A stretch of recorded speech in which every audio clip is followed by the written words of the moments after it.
you come to a person standing by a sink and he's like all confused, doesn't know what to do, and you go, look, what's going on? What are you confused about? He's like, oh, it's not me, it's my hands. This one's arguing with the other one. I'm trying to clean my hands, and this one's saying, no, don't you, how dare you? Who gave you the right to use me? I don't want to get dirty, because your right hand is dirty, and your left hand is saying, I'm clean. It's not my problem, it's the other hand's problem. The beauty of the mitzvah, of the Parah Adumah, can be explained like this. The part of it that goes beyond the normal way of thinking is this. The fact that one person is willing to become contaminated for the sake of another person's purity, that self-sacrifice is the riddle, is the unexplainable element of this mitzvah.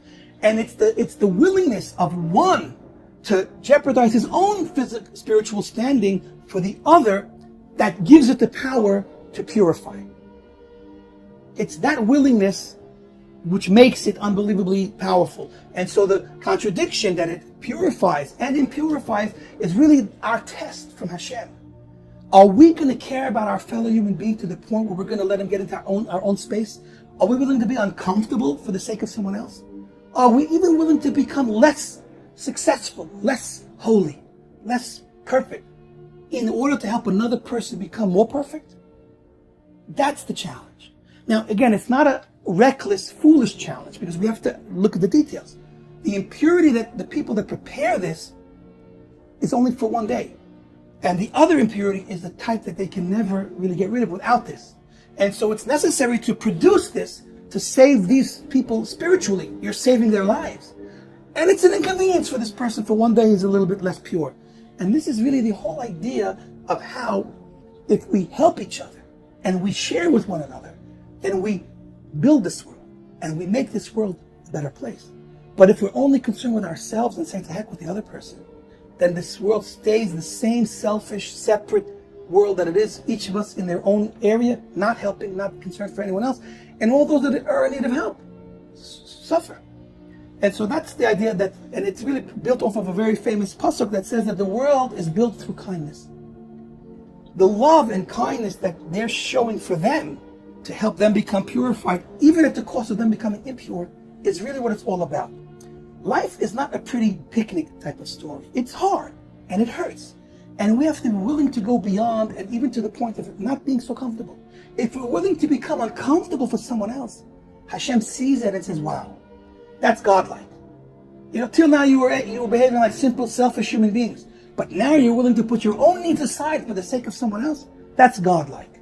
And that changes things. That changes you and changes the world. And that's the power to purify. So with all this, we can appreciate and hopefully solve the riddle of the Parah Adumah. We started off saying that the contradiction is that it makes one person impure who prepares it, while it makes the other person pure. And that made no sense. So now it makes perfect sense.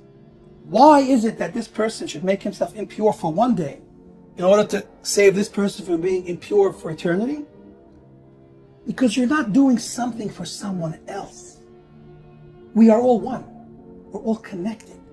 It's like the left hand saying, no, don't use me to clean my right hand.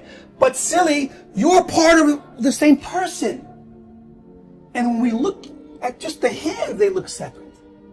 And when we look at each other in this world and we think we're separate, that's not true. We have one Father that created all of us, and we're all connected.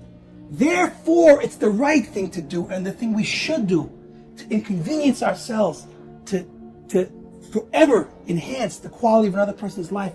What a blessing, what a gift. And ultimately, we're only helping ourselves. Because of course, Hashem will reward us for it. But think about it this way. If Hashem loves me, then he loves him. And if I help him, then I'm making Hashem happy. How do I love Hashem? This is the closest, most complete way to love Hashem. Because if I want to do for Hashem all day long, he doesn't really need what I have to offer. It's perfect anyway. He needs. And so this mitzvah is teaching us the real foundation of the Torah. The entire Torah is summed up in one statement. Love your fellow as you love yourself.